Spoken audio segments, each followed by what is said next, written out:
Hi everyone, it's your boy Zach, about to lock into the day, but lock in for the day. That's how they say that. But I need to basically do this so I'm not thinking about it because whenever I have an idea, like I just kind of percolate it until I actually make it a reality. So Mags made a very interesting point about Neil Gaiman and his life and legacy. But before I start, I just want to point out that Superman movie is trending. Yes. I want to see it again, but this is a peek into the mind of OCD. I saw it last week on a Tuesday. Today is a Wednesday. So that's 8 days away. There's nothing significant about 8. If I would have seen it yesterday, I could say like, oh, I saw it, and then I saw it a week later. There's nothing to saying like, oh, I saw it, and then I saw it 8 days later. I saw it a week plus 1 day later. Like, it bothers me. But the other funny thing is, in the absence of it being a flop, which is what they wanted, they're just saying it's a flop. Like, I thought they were going to be all heartbroken. It's like, oh, we can't really call it a flop because it isn't a flop. They're just like, no, make it a flop.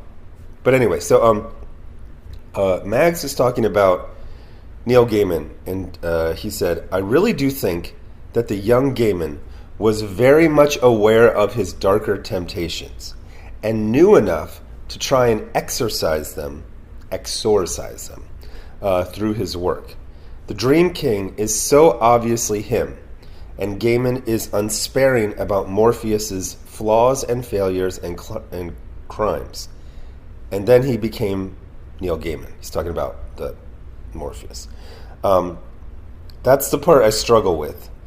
If he knew enough then to contest those parts of himself and later stopped trying, does that redeem his early work or condemn it more?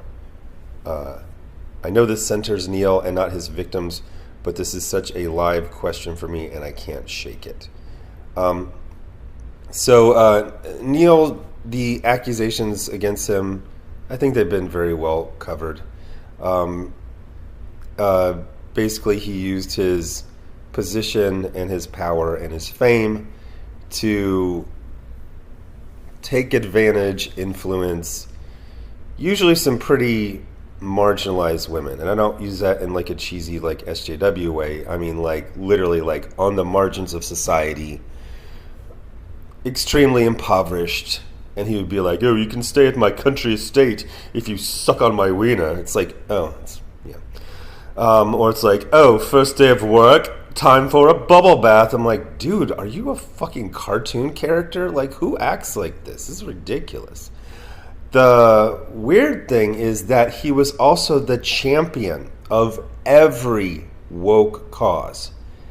And once, very strangely, rewrote his entire history in real time, essentially just to dunk on me.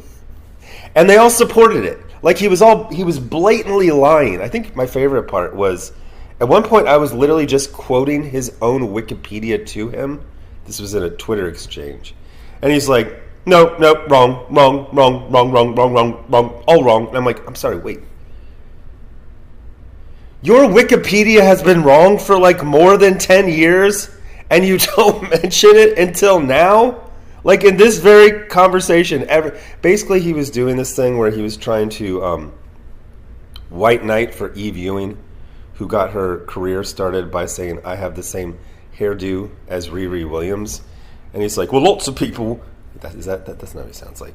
Well, lots of people get into comics with no experience. I am one example. And it was like, no, dude, like, I've never been a huge Neil Gaiman fan, but back in the day, when I first got into comics, I liked all the zines. You know, you had Amazing Heroes, you had Comics Scene, you had Comics Interview, and so I read every interview.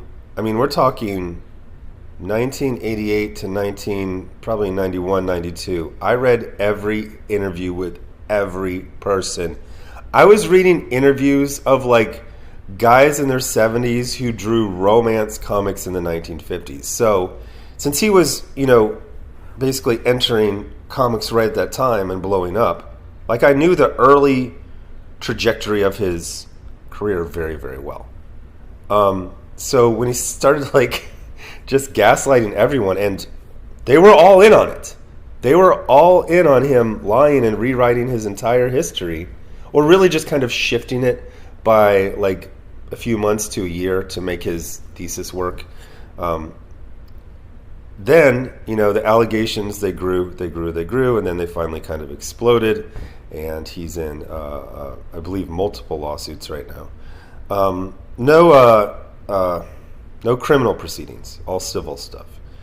But the idea is that young Neil Gaiman, which is really him around 30 or so, knew he had these proclivities, and he would get them out in his writing. And that as he got older, that just kind of stopped. Now, what really this is a cope to say, I want to like Neil Gaiman stuff. Can people accept this reason too? And I would say it just depends on the crime, Like Gerard Jones, automatic reject, which in his career heyday, he wrote a lot of stuff, but DC also used to do this thing where it'd be like J.M. DeMatteis and Keith Giffen on plot, Gerard Jones and, Cary Bates on script, which is like the dialogue. So there'd be like 4 people working on just the writing. And it would just mix and match, like sometimes. So like, there's literally a period of DC where I have to go check like the credits. Like, if you do something like Gerard Jones, yeah, that's an automatic, like, no. If it's with Neil Gaiman, where it's in this amorphous, no pun intended, land of allegations without a lot of evidence and no convictions, I don't know, your mileage may vary. But it is interesting to see kind of a post-cancel culture attempt to, they used to use this phrase, throw the entire man away. Sometimes for really petty shit, but they were just obsessed with, like, destroying people and discarding people. That's why every time I, try to get on myself, it's like, oh man, I was a little too harsh. It's like, they weren't trying to murder people. I wouldn't say they're trying to murder people any longer, but cancel culture, I always imagine it like a Death Star. Like, it wasn't created to fly around the galaxy and take really great pictures of planets, Which is something it could do. It was meant to instill fear and kill people, which is what cancel culture was. So one of the things that was ironic about cancel culture is the people that supposedly it was there to get rid of, it was very easy to lip surface it. You could just be like, oh, look at this marginalized creator, I support them. It's like, oh, look at Neil, his heart is in the right place. And then to his employees, he's like, TikTok, this dick isn't going to suck itself. On their first day at work, apparently. So it's rather ironic that one of the what was it? I blanked on the phrase. One of the main people who pushed cancel culture is now, years later, trying to, after saying throw away the entire man, it's like, well, can we take part of him out of the trash? Because I really like Sandman. And then there's like another cope strategy. It's like, well, if we stop buying his books, then he won't have money to pay his victims. It's like, I think you just like his stories. Yeah, you can read them. You can actually read and just read it. You can just read it. Yeah, so, hey, I did that. Who the hell is Clayton Kershaw? There was a 1990s country singer. Was it Sammy Kershaw?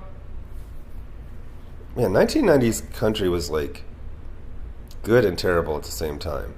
Because it's when it's like, it really learned how to be like pop music. So there was just like this mega hit after mega hit. But like when I go and listen to it, it's so fucking produced, like overproduced. Anyway, a wide variety of subjects discussed. Man, that 8 days thing really bothers me. Anyway, thanks for watching. Bye.